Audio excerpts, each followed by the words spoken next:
5, 4, 3, 2, 1, 0.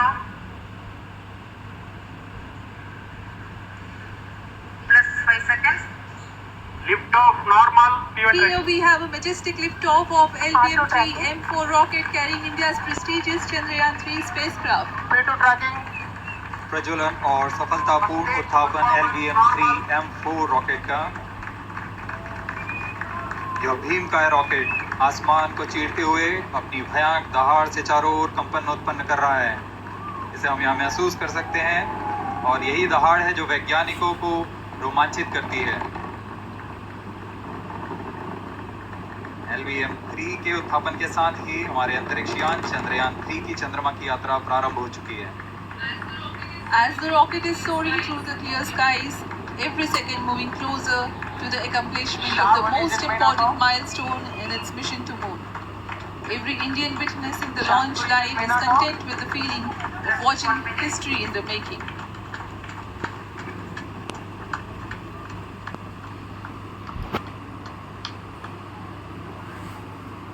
चंद्रमा की सतह पर अपना छाप छोड़ने के लिए चंद्रयान-3 अपने मिशन को पूरा करने निकल चुका है।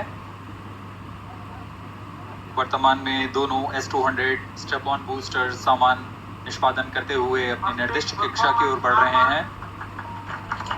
S-200 motors thrusting simultaneously, generating a peak thrust of close to 6,000 kilonewtons in vacuum. They are made of HTPV-based solid propellant. 204.5 tons in each strap-on.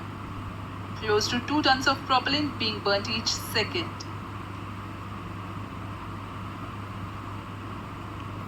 S-200 step-on boosters का L1 stage ignited. प्रज्वलन काल 126 second का है और अभी घोषणा की गई L110 स्टेज का भी प्रज्वलन शुरू हो चुका है। Apart from the strap-ons, performance normal. the core stage has also commenced its operation. This stage, based on combination 200 stages are separated. of hyperbolic Earth storable liquid propellants UH-25 and N2O4.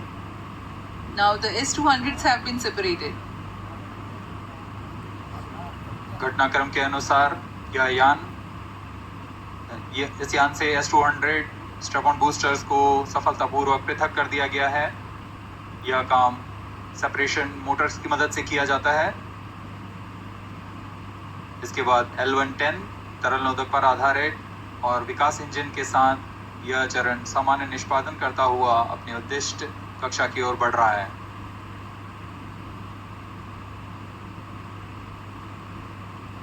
अभियान close loop guidance के अंतर्गत है। L110 stage performance normal.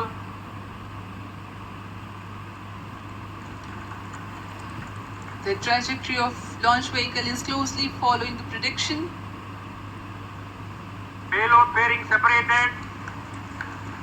जी हाँ, payload pairing को पृथक कर दिया गया है यान से, क्योंकि यान अब 114.8 किलोमीटर की ऊंचाई प्राप्त कर चुका है। इस चरण का कुल प्रज्वलन काल 200 सेकेंड होता है और इस दौरान यह करीब 1600 किलो न्यूटन का प्रणोद उत्पन्न करता है। We are 220 seconds past the launch time. Current altitude is 135 kilometers. In the 200 seconds of its operation, the L110 stage carries the rocket up to 175.5 kilometers altitude and imparts a relative velocity of 4.18 kilometers per second, that is 250 kilometers every minute. L110 stage performance normal. LVM-3 M4 rocket का द्वितीय चरण पूर्णतः सामान्य निष्पादन करते हुए इस चरण में कुल 113 टन के तरल नोदक भरे जाते हैं।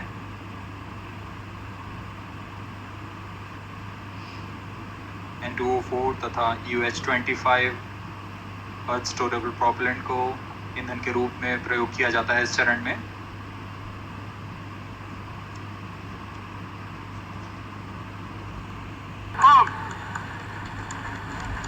The that's a piece of really good news that the third stage has started its operation. The C-25 stage has been ignited. जी हाँ, एक बहुत ही जटिल प्रक्रिया होती है क्रायो इंजन का इग्निशन, और इसके प्रज्वलन के साथ ही तालियों की गड़गड़ाहट से गूंज उठा है मिशन नियंत्रण कक्ष। तृतीय चरण C-25 वर्तमान में प्रणोद उत्पन्न कर रहा है। पूर्णतः सामान्य, सभी तंत्र पूर्णतः सामान्य हैं। 118 kilonewtons thrust in vacuum is what the stage develops with its 28.6 tons propellant combination of liquid hydrogen and liquid oxygen.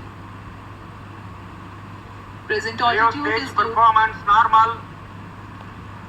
सुरक्षा तथा सावधानी के साथ भरा जाता है। इस चरण में 186 किलोन्यूटन का प्रणोद उत्पन्न होता है और यह करीब 640 सेकंड तक प्रज्वलित रहेगा। इसमें दिशा नियंत्रण के लिए इंजन जिम्बल का इस्तेमाल किया जाता है। क्रायो ईंधन का विशिष्ट आवेग 446 सेकंड के करीब होता है।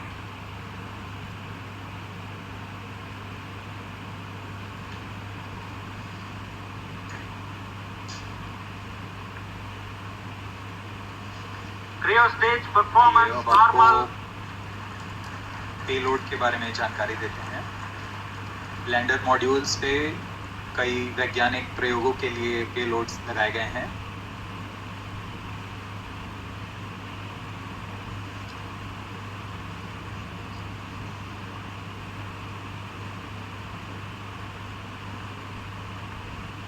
India's prestigious lunar landing spacecraft Chandrayaan-3 moving closer to its intended injection spot in the orbit. The propulsion module provides propulsion for earthbound maneuvers, translunar injection, and moonbound orbits.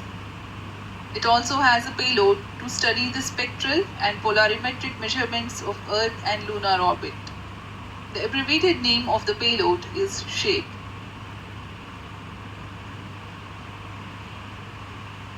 Among the payloads of the lander module, the following are included. A landwehr probe called Rambha to measure the near-surface plasma density, that is the density of ions and electrons, and its changes with time. The second payload is Chandra's Surface Thermophysical Experiment or CHASTE to measure thermal properties of lunar surface near polar regions. To measure the seismicity around the landing site and delineating the structure of the lunar crust and mantle, payload ILSA is there. कहा जाता है यह चंद्रमा की सतह के पास plasma के घनत्व तथा समय के साथ बदलाव का मापन करेगा। इसके बाद चंद्र सरफेस थर्मोफिजिकल एक्सपेरिमेंट चंद्रमा के ध्रुवीय सतह के आसपास की थर्मल प्रॉपर्टीज का मापन करेगा। Instrument for lunar seismic activity landing site के आसपास के क्षेत्र में भूकंप जैसी गतिविधियों का पता लगाएगा। रोवर में चंद्रमा की सतह के तत्वात्मक विश्लेषण के लिए लेजर इंड्यूस्ड ब्रेकडाउन स्पेक्ट्रोस्कोप और अल्फा पार्टिकल एक्सरे स्पेक्ट्रोस्कोप इसका इस्तेमाल किया जा रहा है। एक बहुत ही दिलचस्प वैज्ञानिक निर्धार है shape स्पेक्ट्रोपोलैरिमेट्री of habitable planet earth, जो कि चंद्रमा से पृथ्वी से परावर्तित नियर इंफ्रारेड किरणों का विश्लेषण दूसरे जीवन सहायक ग्रहों को खोजने में मदद करेगा।